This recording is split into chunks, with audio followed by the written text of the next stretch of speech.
this continuing segment of the podcast Native Drums, podcast created by Dr. Ralph W. Canty and Savannah Grove Baptist Church. I am Harry Singleton. I'll be with you today with this segment of the podcast. As we have discussed up to this point, the travails of African slavery, but we discuss equally as much today, and unfortunately, the role that Christian faith has played in the dehumanization of Black people. And yet at the same time, we were able to take this imposed Christianity, this concocted Christianity that was designed to make us better slaves and to socially control us, not to make us more righteous, and fashion it into a liberating instrument moving forward from the Black abolitionist tradition. And so today I want to talk with you in this particular segment on the subject, the coming of the gods, the religious construction of Black dehumanization, the coming of the gods, the religious construction of Black dehumanization. From the outset of the Slavocracy in 1619, white planters and white ministers had committed Christian faith to this process. They understood the kidnapping of Africans not just to be a process of economic gain for them, but also to be an opportunity as it was revealed to them by their God in Christian stewardship to kidnap Africans, to enslave them, to make salvation possible for West African people as part of the ongoing propagandistic approach to Africa, and to make Africans and the world think that Africa was no major contributor to civilization, and certainly did not think within the context of God and the context of their relationship with a God or gods in Africa. And so the Slavocracy was just as much theological as it was economic. And so as we begin to grow in the Slavocracy, we also begin to grow in a theology, a slaveholding theology, or what I would refer to as pro-slavery Christian theology, that motivated whites to no end, not only to maintain the Slavocracy, but to fight for its very existence and to fight for it in the name of God. They too listened to sermons in church every Sunday that touted the virtues of slavery from a salvific and a redemptive standpoint, and that their ultimate salvation was inextricably linked with maintaining slavery. And of course, the slave salvation ultimately linked with maintaining slavery. And so we saw a virulent pro-slavery Christian theology emerge in plantation life that would lay the cornerstone for the worldview, the theological worldview of the Slavocracy and its perpetuation until supposedly the end of time. I want to begin with a few major presuppositions of pro-slavery Christian theology that guided not only the early theology, but in my judgment has made its way up to present day America as we continue to suffer theologically in ways that we're not able to detect from this theological understanding of both Black and white humanity and subsequently of Christian faith.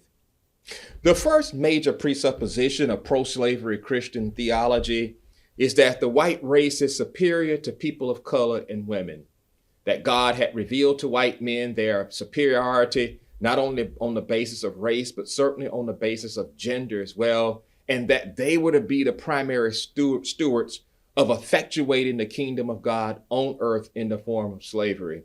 And so the first and major presupposition of pro-slavery Christian theology was that the white race was superior to people of color and women, including white women themselves. And so in this sense, white males were cementing their legacy as the prime stewards, not only of social, economic, and political orthodox understanding, but also religious and theological understanding as well. The logic is that if a white male has not thought of it, then it's a thought that's not worthy of public discourse.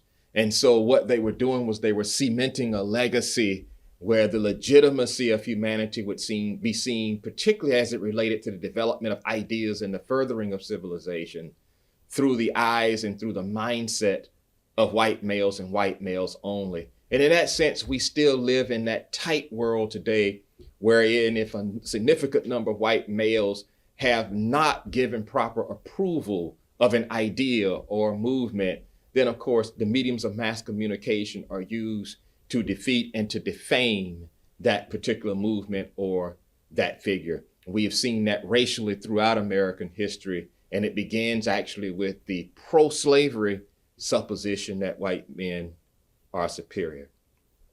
The second major presupposition of pro-slavery Christian theology is that African enslavement was ordained of God and therefore eternal. I tell my students all the time that we're not supposed to be free, or at least not in slavery anymore in 2025.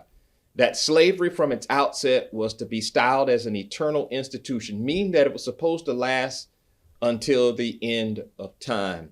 And so I tell my students, as an older Black man, I'm supposed to be teaching you as younger Black people how to survive the plantation. And one of the main reasons why is because African enslavement was seen as ordained of God, not only for the salvation of whites through Christian stewardship, but it provided the only hope that Africans would ever have in order to obtain salvation, since they had not been exposed to Christian faith in Jesus Christ while in Africa. That is a misnomer of the highest proportion. The reality is that West Africans had been exposed to Christianity along with Islam and African traditional religions when they were abducted and sold into the slave trade. And so it's a misnomer of the highest proportion. Major presupposition number 3, Black skin is a visible sign of the demonic, in many ways like the notion of leprosy, which of course was light or white in the Bible. This color symbolism was reversed in the Slavocracy, and of course the manifestation of one's dark skin was a visible and physical manifestation of one's demonic nature. This was done for 2 reasons. Number 1, to make the slave dependent on white people who were lighter and not dark skinned for the direction in terms of proper living.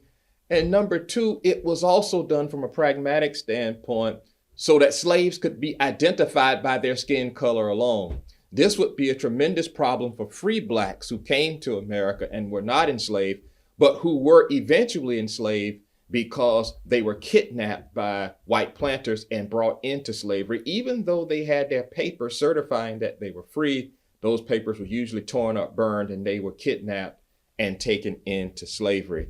And so the reason why this was done with such great alacrity by slaveholders is because Black skin was a visible sign of the demonic, and therefore Black people deserved to be enslaved, namely so that they could be exposed to the wonderful teachings of the Bible and of Jesus Christ. And so it was styled as doing these free Blacks a favor for enslaving them, if you can wrap your mind around that, and not taking into consideration the physical and psychical trauma to which they were being subjected.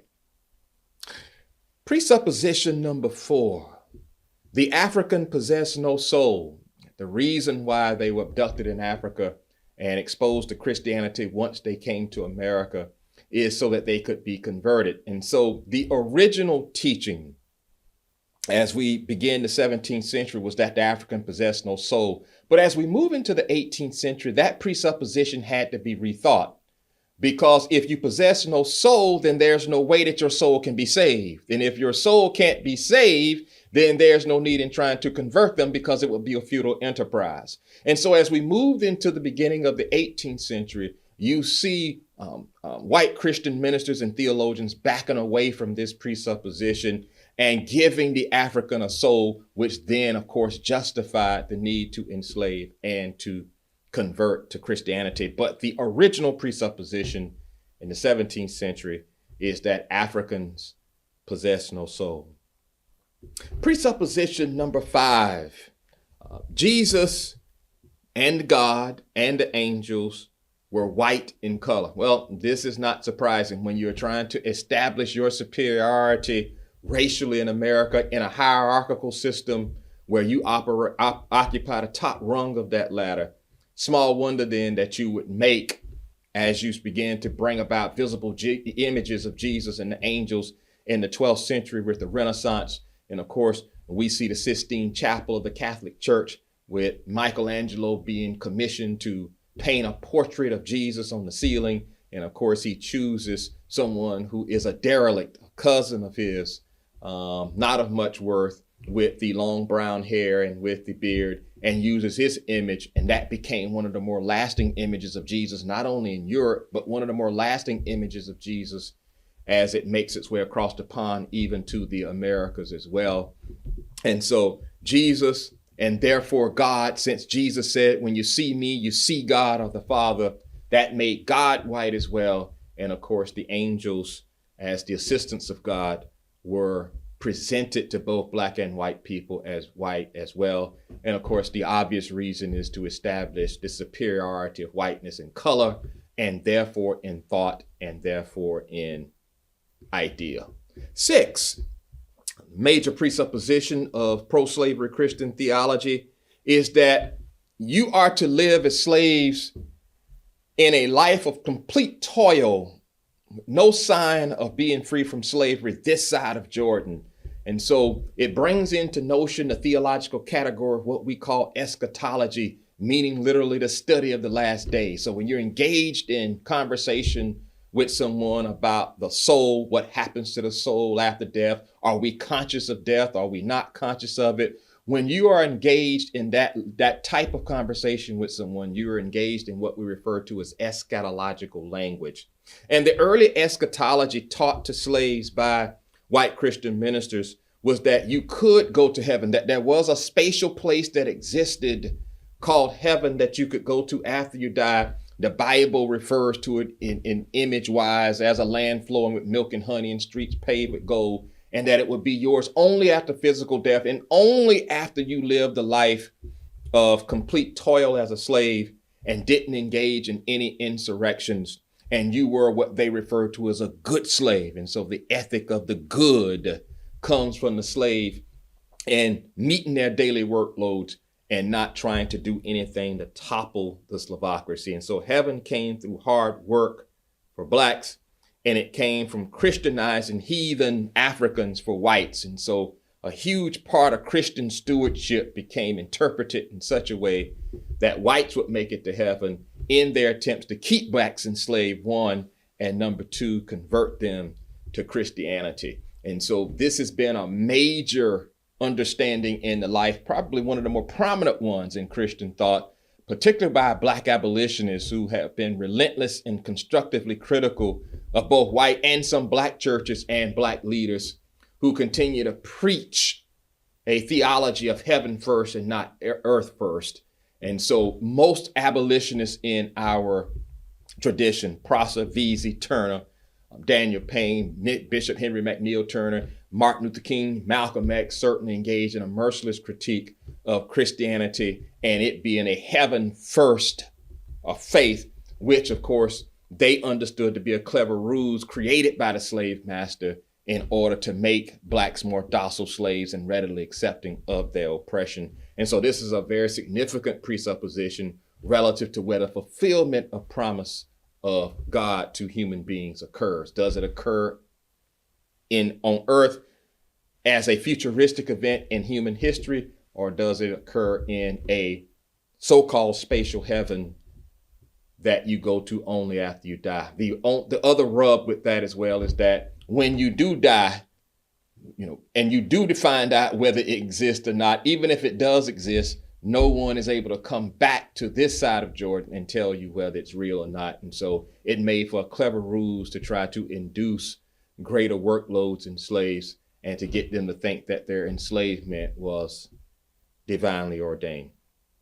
And the 7th major presupposition of pro-slavery Christian theology is that piety, that is living a life of being soft-spoken. Supposedly Jesus never raised his voice, which is a lie. Supposedly he never went after structural racism. He never went after those who demonized and vilified the Samaritans and of course his own Samaritan people.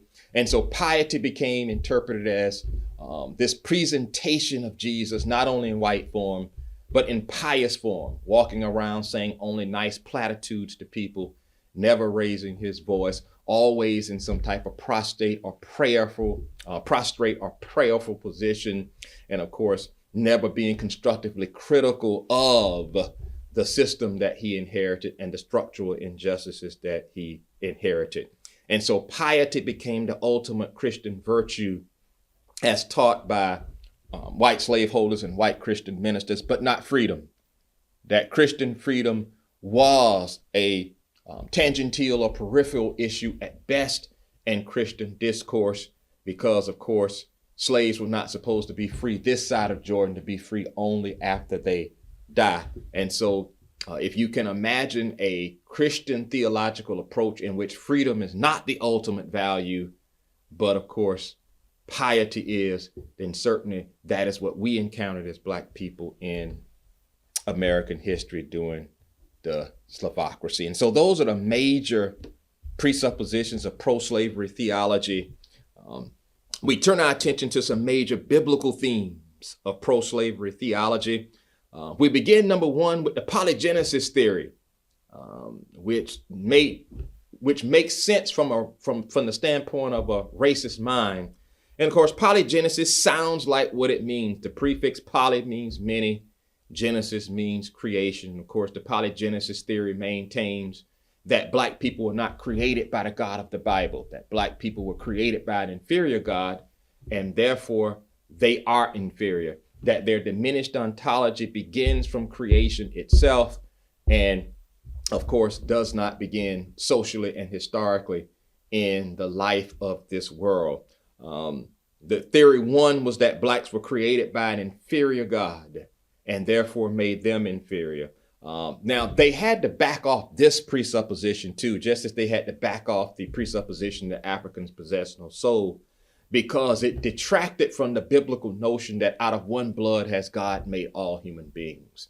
And so as we move into the 19th century, this polygenesis theory transitions from Blacks being created by an inferior God to Blacks being created by the God of the Bible like white people, but that God created Black people as a lower species, or with what we refer to as diminished ontology relative to their actual being than white people are. And so this particular theory takes us into the 19th century and even into the 20th century relative to the diminished ontology of Black people on the one hand over and against the superior ontology of white people on the other hand.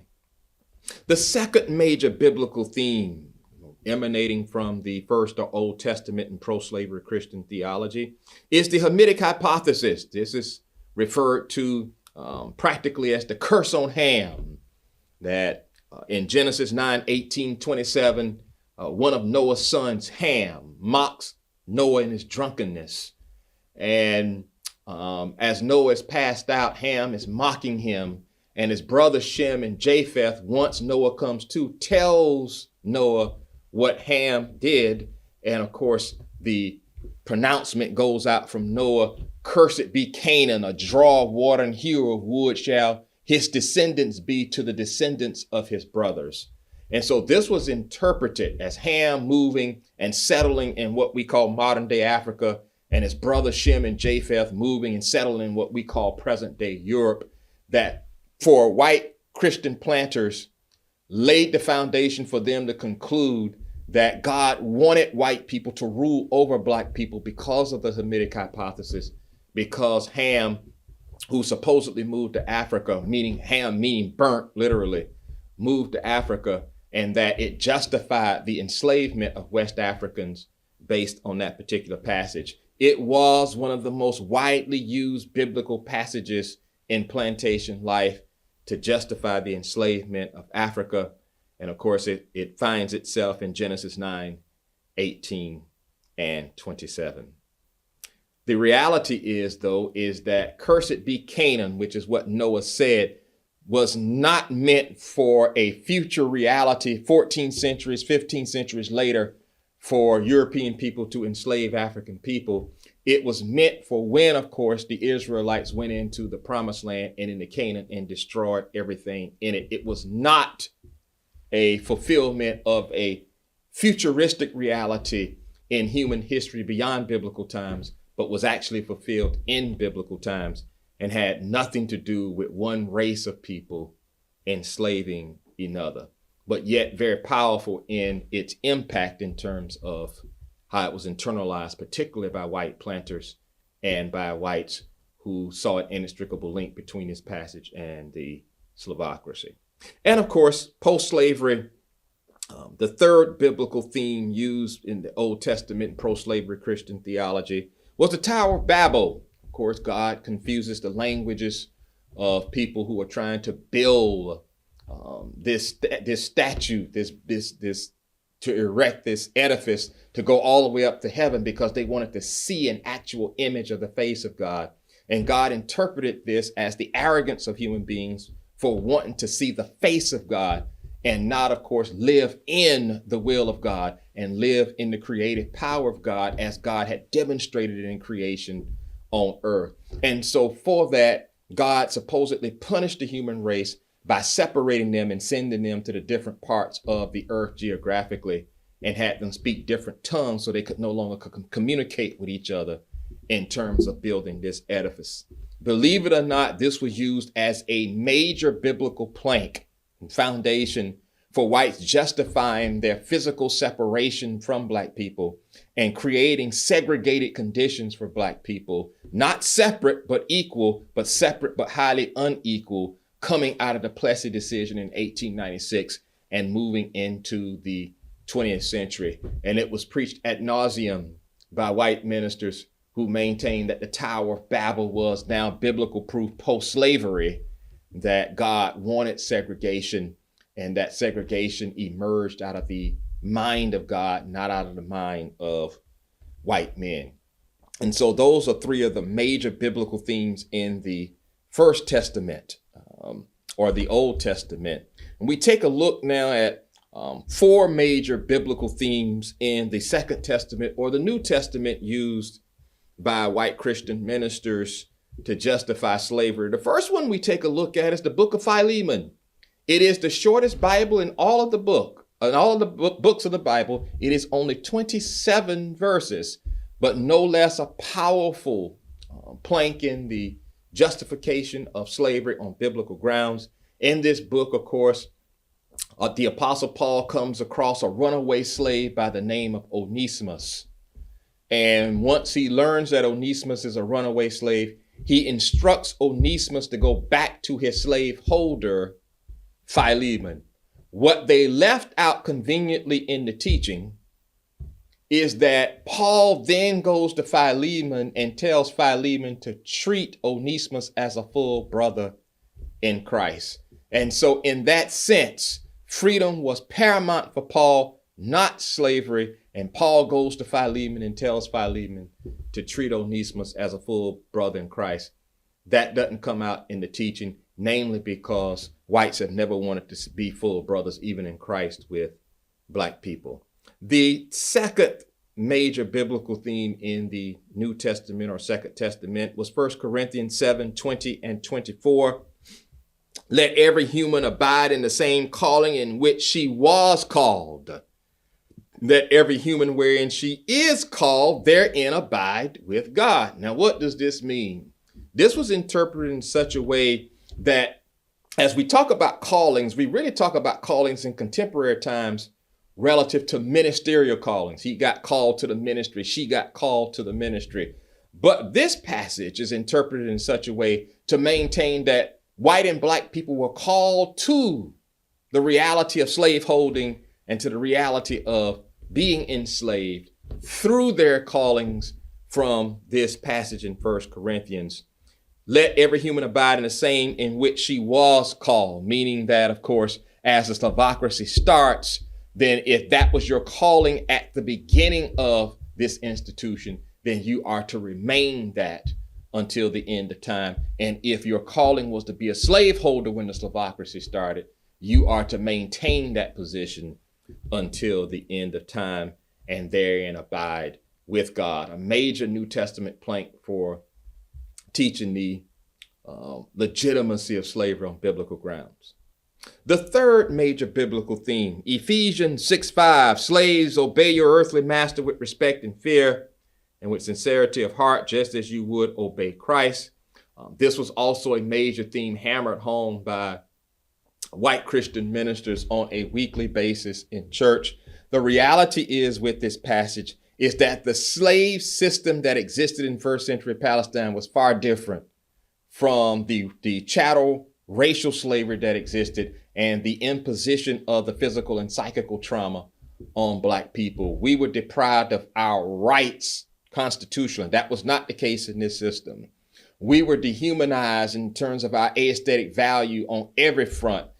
That was not the case with this system. We were dehumanized relative to our cultural expressions. Africa even called the dark continent, and we were not allowed to participate in the political or education process because we were not allowed to not only not pursue formal education, but it was the penalty of death here in South Carolina to teach a slave to read and write. None of that existed in the system in first century Palestine. In fact, the word in Hebrew in Greek is servant system, not slavery system. It became slave, and slave put in to later editions of the New Testament, particularly the English version. As we begin with the King James version, slave is put in there, but it's really servant.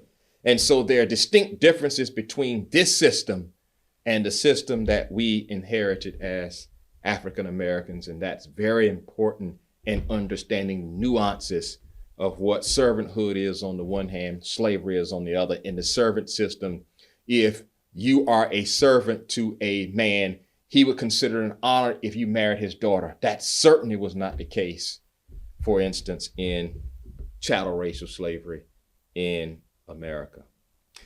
And of course, the fourth major biblical theme, Titus 2, 9, and 10, teach slaves to be subject to their masters in everything, to try to please them, not talk back to them, and not steal from them, but to show them that can be fully trusted, so that in every way they will make the teaching about God, our Savior, attractive. What's saliently missing from this particular passage is that there was a respectful interaction between the servant and the servant holder, or the boss, or the person in charge, that again was not anything like the chattel racial system that we encountered. But nevertheless, Titus and Ephesians both preached ad nauseum to justify the enslavement of Africans by whites on biblical grounds. And so those are the major presuppositions and biblical themes of pro-slavery Christian theology. I close today with the other side. Even in the inability to receive formal education, to read and write, to have families broken up, we began to see the emergence of an anti-slavery Christian theology on the plantation, particularly as we see the emergence of the Black prophetic radical tradition and the incendiary leader that agitated slaves to fight for justice and to end the slavocracy, particularly as we move into the 18th century. We've been here close to 100 years and begin to develop some allies and a layout of the land. And we began to develop a plan, not only as to how we were going to think about making a new America, but how we were going to think about our own humanity, despite the highest protestations from whites when we conceived of our humanity in positive terms. The first major presupposition of anti-slavery Christian theology is that the human race includes Africans, that out of one blood has God made all human beings, and that God never says in the Bible that one race of people should be considered superior to others, one race of people should be inferior to others, that we were all created from the same God, and we were created to equally share the resources on this earth. That's why human equality has been such a major theme with the Black prophetic radical tradition and with the Black leadership tradition, that we have from day one asked that America respect us as human beings, to respect and treat us in a dignified manner, not in a derogatory manner, not in a dehumanized manner, not to vilify us and to demonize us, but to fully recognize our cultural expressions, our intellectual contributions, and of course, recognize our aesthetic features as uniquely ours, and not to be demonized by you simply because we don't possess European characteristics in terms of skin color and facial features. The second major presupposition, African enslavement not ordained of God. Of course, going from the biblical understanding that God is no respecter of persons, meaning that God does not favor one group or one individual over another, that all human beings are created equal. But as we're going to see with the emergence of Black liberation theology in the 20th century, when oppressor oppressed contexts or enslaved contexts do exist and come into being because one group of human beings decide they want to enslave another group of human beings, God does begin to actively participate in history on the side of those who are enslaved, advocating for their freedom, as we saw God eventually do in sending Moses to Egypt to tell Pharaoh that it's time and to let my people go. And so African enslavement, based on the biblical notion that God is no respecter of persons, is not ordained of God, that we cannot connect the God of freedom with the God of enslavement at the same time. The third major presupposition, the demonic seen primarily in actions and not skin hue.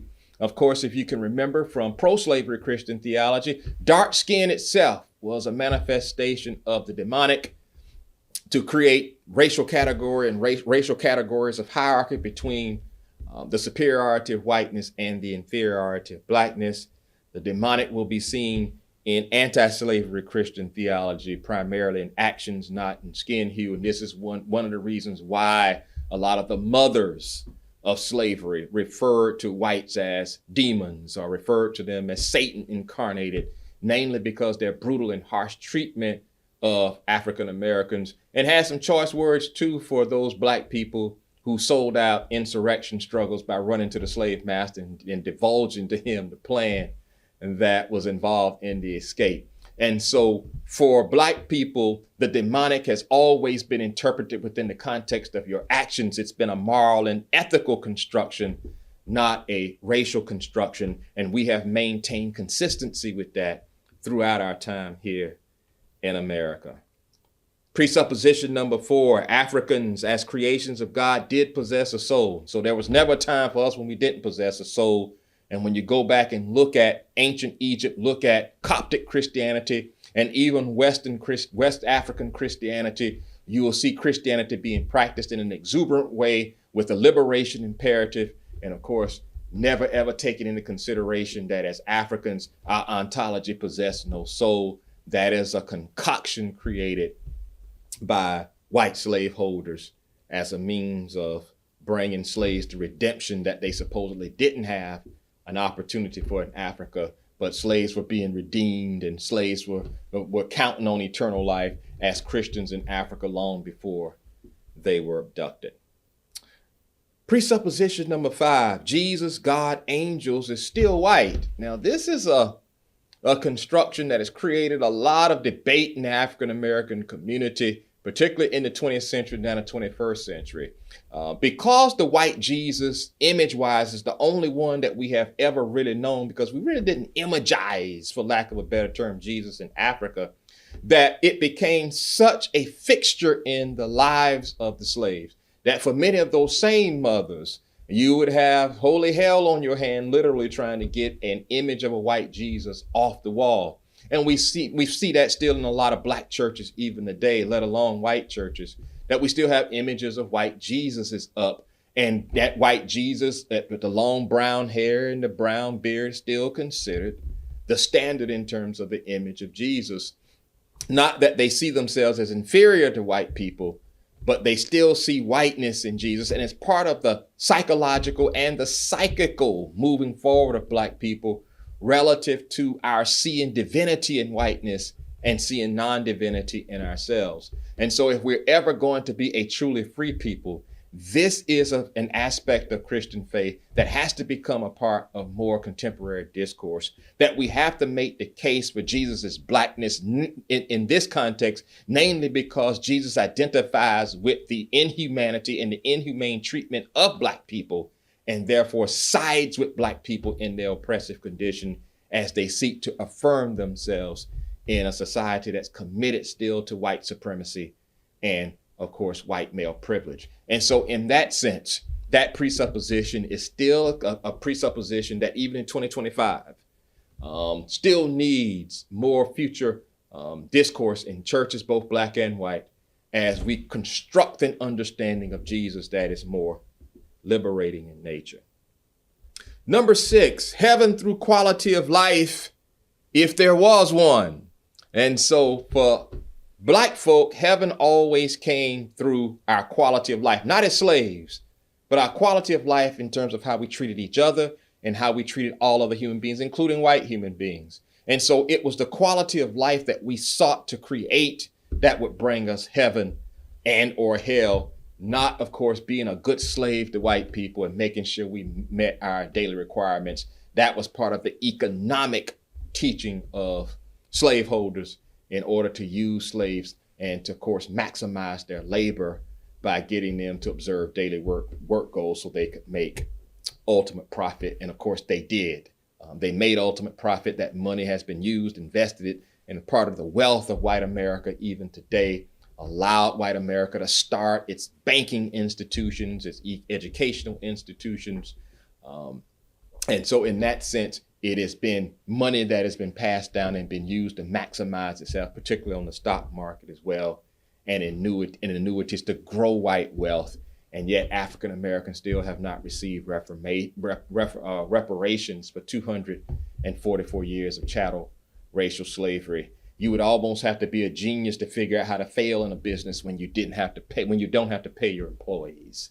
And so they did not fail in that business. They succeeded in that business, and their wealth perpetuates to this day. And so heaven was seen through the quality of life and treatment, not in becoming pawns in a system of injustice. And of course, the Black prophetic radical tradition, we saw probably the latest with Malcolm X, challenged the whole notion of heaven and hell, maintaining that the whole heaven and hell construction was a carefully designed ruse designed to divert Black people's attention away from their earthly suffering, and that if we were going to experience freedom and bliss of any kind, it was going to be on this earth in human history. And so the Black prophetic radical tradition challenged us to think theologically beyond the structures given to us by white theologians and Christian ministers, and to think about freedom now and freedom on earth.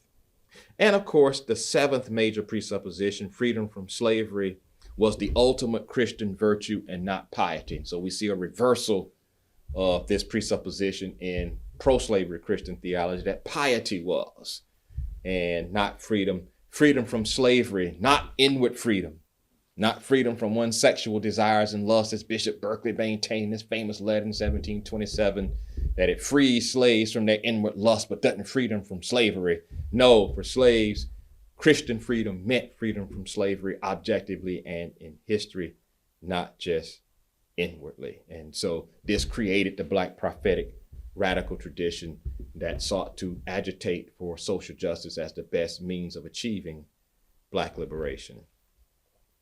Major biblical themes in anti-slavery Christian theology. In the First Testament, we begin, number 1, with the Exodus narrative. This is one of the reasons why the first Bible we got as African Americans in slavery was only the New Testament, because they didn't want us to read the Old Testament. And of course, we're about to discover why. What's in the Old Testament? First of all, the Exodus narrative is there, where God appears to Moses. It's not the figment of Moses' imagination. God appears to Moses in the form of a burning bush and tells Moses to go to Egypt and tell Pharaoh, let my people go. He does not condone slavery, but he condemns slavery by sending Moses to end slavery. And of course, not only that, as they are escaping, Pharaoh's army drowns in the Red Sea, trying to recapture them and bring them back to Egypt as slaves. And so it certainly is suggestive of the fact that God does not condone slavery, that God rather condemns slavery. And of course, you didn't want slaves reading that. David and Goliath.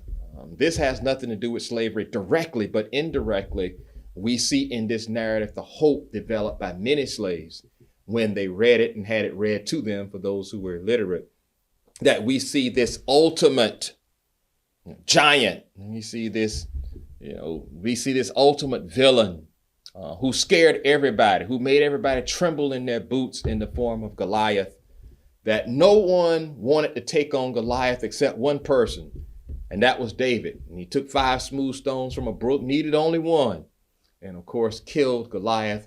And so you see this prohibitive underdog conquering this prohibitive favorite, this prohibitive giant in Goliath. And it gave slaves hope that even against all odds, when things looked their bleakest, they could use the David and Goliath narrative as the basis for them to continue to be motivated to topple the slavocracy. And of course, the prophets, all of them, but particularly Amos, who was very, very critical of religious ritual that did not address freedom, that did not address liberation. Don't bring me the noise of your solemn assemblies. Don't bring me your burnt offerings. This was very galvanizing to slaves, and particularly to leaders like Frederick Douglass and Harriet Tubman and some of our established church leaders who had a liberating vision theologically, that Amos wanted justice to roll down like water and righteousness as an ever-flowing stream. And so in that regard, Amos was a chosen prophet of many Black leaders, and particularly Martin Luther King Jr. Amos was his favorite prophet. In the Second or New Testament major biblical themes, the life of Jesus himself. This is very important and was very galvanizing for many slaves, is that God's choice of incarnation. Incarnation, we mean, of course, how God becomes Jesus and who God chooses to become Jesus too. And of course, God decides to become Jesus, to take on human flesh, to take on the sinfulness of the world, not to an aristocratic community, not to a bourgeois community, but to the poor, the vilified, and the demonized, to Jews in the first century. And of course, he mentions the Samaritans quite frequently in his public ministry, also people who are reviled and vilified in New Testament literature in first century Palestine. And so God's choice of incarnation, God chooses to incarnate God's self to a poor people, to a despised people, to a marginalized people, to an exploited people. This was huge for many slaves once they were able to read the Bible. The second major theme in the New Testament, of course, Luke 4:18-19, one used today by liberation theologians such as myself. The Spirit of the Lord is upon me because he has anointed me to preach the good news to the poor. He has sent me to proclaim freedom for the prisoners and recovery of the sight of the blind, to release the oppressed, to proclaim the year of the Lord's favor. And so this is the cornerstone of the liberation tradition that developed, first of all, during slavery, makes its way into the 20th century, that we're dealing with a Jesus that from a ministerial standpoint is primarily concerned about the liberation of human beings, concerned about the freedom of human beings, more so than any other phenomenon. Jesus' primary concern is seeing those who are vilified, demonized, marginalized, be free. And so the Luke 4:18-19 passage, a major plank in anti-slavery Christian theology. And of course, the third one used quite frequently by the Black prophetic radical tradition, Galatians 5:1. Paul writes in his letter to the church at Galatia that was more concerned about circumcision and ritual, more so than they were about freedom, that Paul gets to, after he criticizes them for being that concerned and being visionless in giving optimum attention to circumcision and not liberation, he maintains in chapter 5, verse 1, it is for freedom that Christ has set us free. Stand firm then, and do not let yourselves be burdened again by a yoke of slavery. And so, seen in this passage, slaves saw the basis by which they would fight ardently against slavery, and that they were motivated not only to get out of slavery, but they were motivated by their understanding, their understanding, despite what white Christian ministers taught them, their understanding of God, their understanding of Christian faith, which did not call for them to be slaves until the end of time, but call for them to do the opposite, to ardently fight against their enslavement, against their oppression, even at the point of death, knowing that God would be with them even until the end of the world. And so you start seeing Black resistance not only take on social, economic, and political dimensions, you start seeing Black resistance take on profound theological dimensions. that we are serving a God. The good news of the gospel for us is that we're serving a God that doesn't want us to be slaves. We're serving a God that wants us to be free, and that we're ready to fight tooth and nail for our freedom and to fight for it in the name of God, knowing that God has made a choice, that God has not chosen white supremacy, that God has not chosen white rule, that God has not chosen slavery, God has not chosen segregation, God has not chosen racial discrimination, but rather God has chosen the freedom of human beings from the time God created human beings to right now. That God has chosen freedom, not only in terms of creation of the world and creation of human beings, but chooses freedom in any oppressor-oppressed context, in any enslaved context, whether it's the Israelites in Egypt or whether it's Black people in America, whether it's Black people in South Africa, whether it's the outcasts in India. God chooses liberation, not oppression. God chooses and is partial to those who are struggling to free themselves from structural injustice. And in that sense, God is not just a God who's concerned about what happens to us after we die. God is not just concerned about heaven and hell and has no concern for the earth, as many of us as Black people have been taught, but that God is ultimately concerned about earth. And God is so concerned about earth that God decides, and this is the distinctive of Christian faith, that God decides to come to the earth in the form of a human being in order to make God's purpose known to the world. And in making that purpose known, God has chosen liberation and not oppression. God has chosen freedom and not slavery.